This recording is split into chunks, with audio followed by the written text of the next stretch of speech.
Today, we will talk about ViSenze State of Retail AI Report. As we are about to start our presentation, we will ask you to post your questions on our chat and we will address it at the end, okay?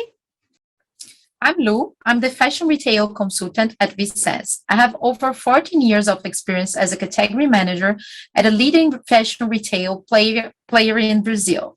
I'm very happy to be here today with you. This is Lou. Hi everyone, my name is also Lou. I'm a product manager for data product at ViSenze. I'm very excited to speak with you all today. Let me start by giving you a very quick introduction about ViSenze. We have been at the forefront of pioneering AI and machine learning for almost a decade. We are proud to have a great number of companies who have partnered with us all these years. If any of you are here with us today, thank you so much for all your support. The companies that you see here are just a small part of the fashion, furniture, and eyewear brands, retailers, and marketplaces that have adopted our AI solutions. Of course, there are many more that we couldn't include here, but every company we have partnered has been crucial to our success. Now, to kick this off, the other Lou will cover a bunch of key points from the State of Retail AI report that we released last month. Yeah, and as we already know by now, after such a challenging time living in a pandemic, technology is the backbone of fashion's future. And data is not a trend, but a tool to help the industry survive and thrive. So today, we're going to talk about data.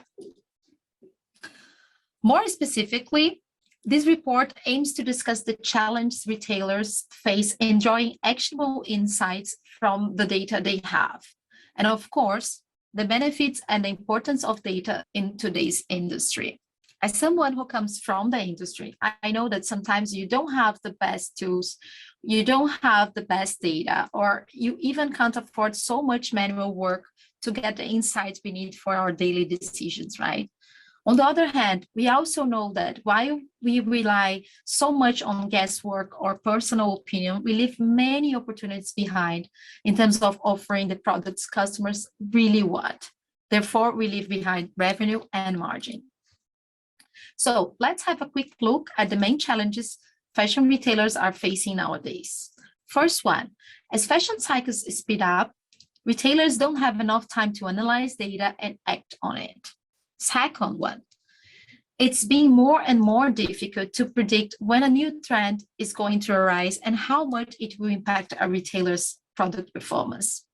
Retail is the tail, and yet most players don't have access to detailed product information. For example, they can monitor the performance in a category or in a subcategory level, but they are not able to assess granular information such as prints, style type, occasions, and etc. Different formats and various vendors make the process of organizing and analyzing data very slow and manual. So let's talk more about the first challenge, fast speed fashion cycles. Different from the past, when we had 4 or 6 main seasons where fashion weeks were the primary source of trends, now it's different. As we know, luxury brands are prone to seasonless collections, meaning they don't tie them to a specific trend or weather, although they still present collections of fashion weeks. On the fashion weeks, they now release seasonless collection drops throughout the year. This movement gained traction back in 2020 when brands recognized that consumers in lockdown didn't really need to buy trendy items, and they were a lot more focused on understanding the impact of fashion on the environment. And fashion weeks are losing influence because of the power of social media, which is spreading daily celebrity outfits, fashion influencers, and hipster street styles. It has become the most important source of fashion trend information. So now, with the power of a digital connected world, we witness new trends emerging every day.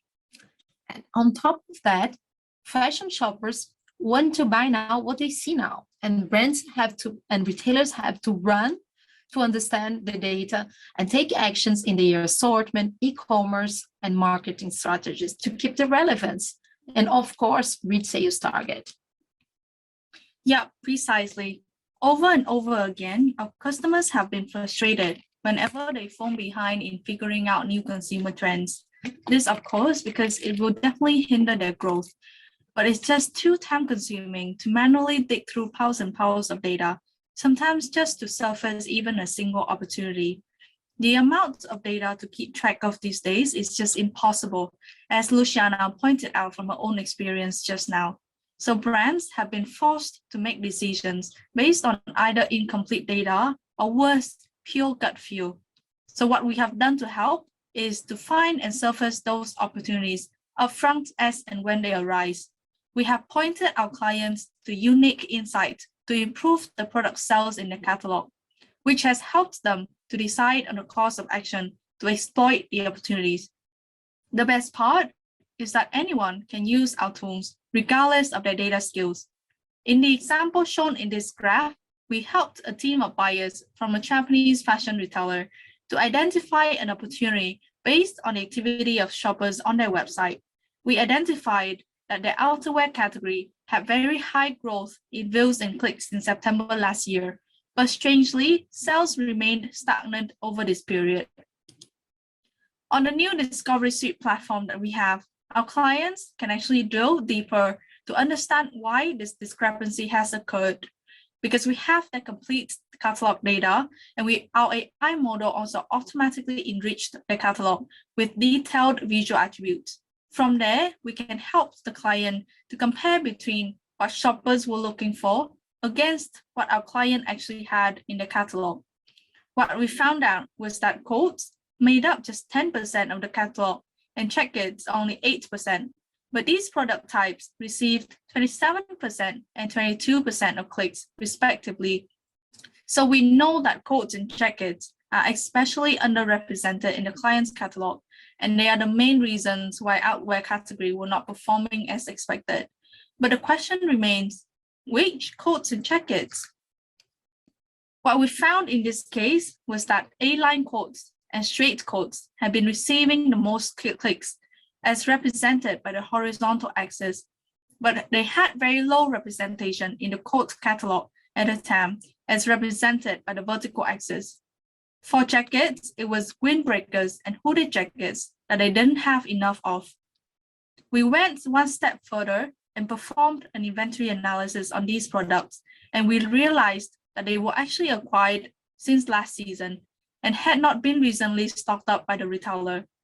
Since shoppers weren't satisfied with what was available, they were more likely to bounce than buy. From this insight, the retailer was able to figure out how to plug the gap to give shoppers what they were looking for, and can actually follow closely on any fashion trends that arise from consumers' demand. Yeah, so coming to the second challenge, trends and performance are highly unpredictable. One of the critical success factors in fashion retail is when the team can make the right choice, invest in the right trends, and predict each product's demand accordingly.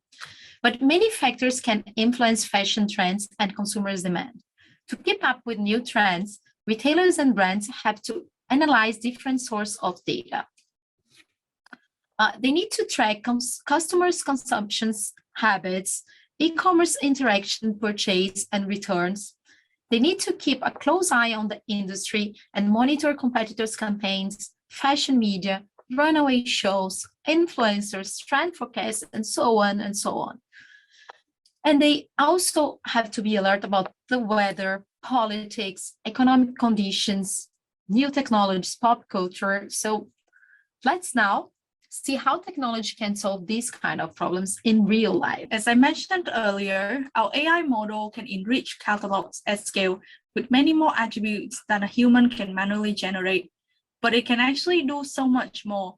It can also process millions of user-generated content on social media, which is also known as UGC, to identify and monitor emerging trends that can inform our clients' in-season buying and merchandising strategy. As an example, using Japan's biggest source of UGC data, Wear.net, we identified that only 17% of UGC posts in September were of full-body outfits, such as dresses or jumpsuits. 18% of outfits featured outerwear. but more than 55% of all outfits mixed and matched tops and bottoms. Let's take a look now at the most popular combinations of tops and bottoms in these UGC images.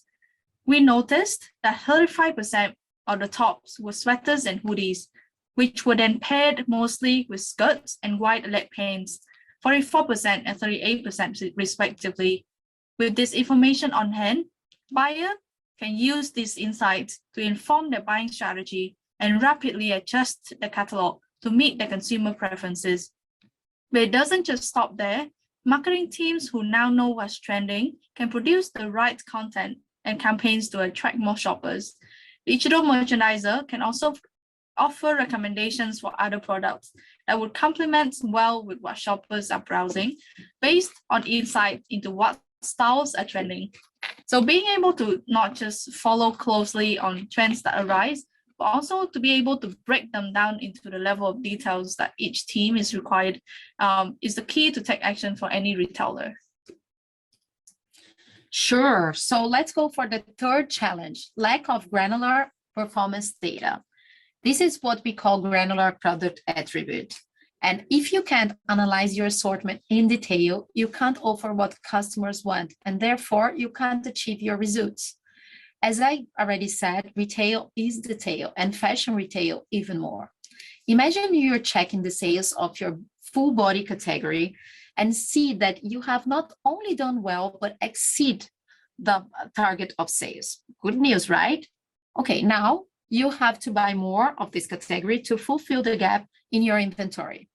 So you need to go and understand what had the good performance. You check your reports and see that the subcategory that sold well was in fact dresses. Good. What kind of dress should I buy? There is an infinite range of options, and choosing the right elements and attributes will be key to keeping your good performance. So same as the example that Lou presented earlier about the outerwear challenge, right? Here's where manual work and most of the guesswork begins. As Lou is about to show you, ViSenze catalog enrichment has been enabling our customers to easily and efficiently understand the product performance and meet customers' demand at the detailed level. Thanks, Luciana. So a question that our customers often ask is, how do I actually benefit from analyzing all these product attributes? Our answer is usually, first off, you will know what specific product you need to take action on, as was the case in the example of the outerwear earlier. Now, another secret ingredient is that we can standardize the data from multiple sources. The magic here is that this lets you easily compare yourself against your competitors and then benchmark yourselves against consumer trends. Back to the Japanese fashion retailer again. We flagged out that they were missing out on bishop sleeved dresses. For the guys here who might not have a clue what I'm talking about, a bishop sleeve is long sleeve that usually ends with an elastic band around the wrist. So what we found was that this was a trend that was really catching on, but that our client had yet to catch up with. There was a silver lining to this though. Our analysis showed that the competitor was even further behind. So our client gained a major competitive advantage from these detailed insights, especially since other retailers were still fumbling around in the dark. Yeah, that's great. And lastly, slow and manual data analysis. Retailers have to face slow manual process for extracting insights that drive decision making. Back in the time that I was a category leader, my team and I used to dedicate at least 1 or 2 days only to extract, organize, get the insights, and discuss the action plan forward.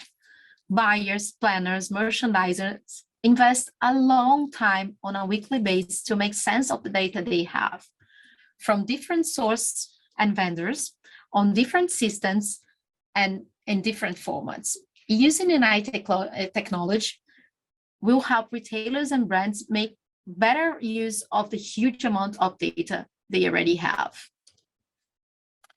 Now that we went through the problems and challenges, let's talk about the benefits of accessible data. First one will be greater efficiency. Second, faster speed. And third, the ability to stay connected with your consumer.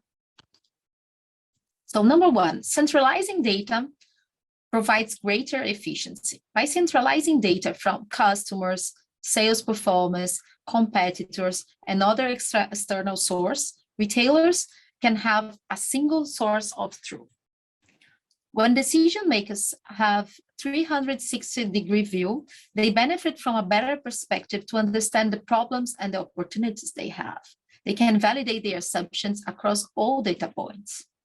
The team can tap on an ongoing performance check-in and rapidly understand gaps and opportunities that will help them to reach better results.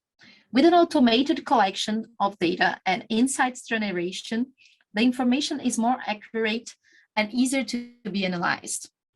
In summary, AI-powered technology allows retailers and brands to make better and faster decisions.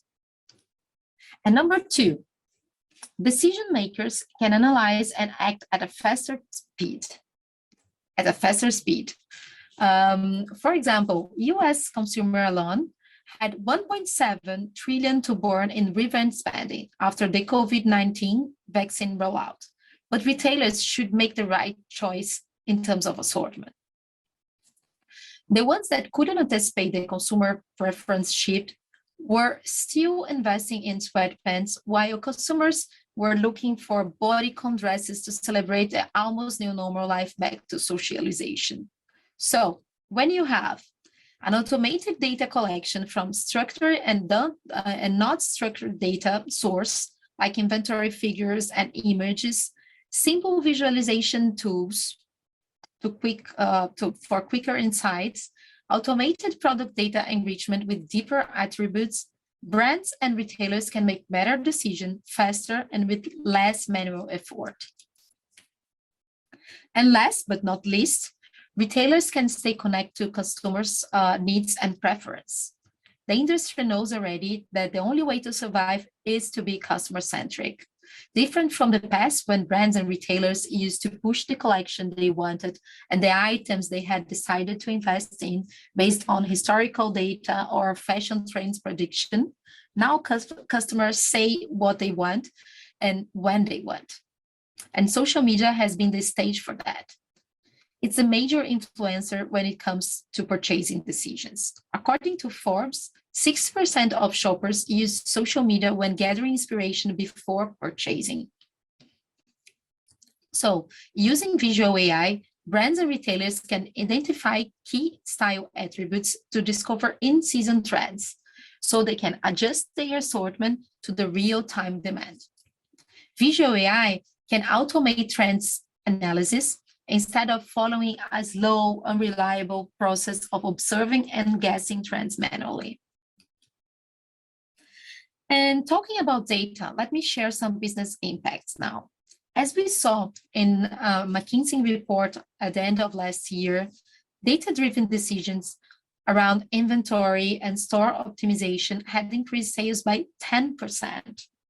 And enhancing visibility throughout the supply chain has streamlined inventory management, improved returns forecasting, and optimized transport network, reducing inventory costs by up 15%. But most significantly, fashion companies that have harnessed the power of data to personalize customer experience have grown digital sales by between 30 to 50%. So these results are the power of data in action. Well, I hope now we are on the same page and we all agree that data is not a trend, but a tool to help the fashion industry survive and thrive. So that's the end of our presentation today. To see this report in detail, you can click on the link in the chat box or go to the resource center on our website. The complete report featured our partner Zalora. Their Senior Strategy Director, Luciana Amaral, has shared with us how Zalora has managed to make good use of their data to grow at an impressive rate across Southeast Asia. You can find more details in the report. Now, as we are getting to the end of our webinar, let's take a few minutes to answer the questions we've received from you in the chat box.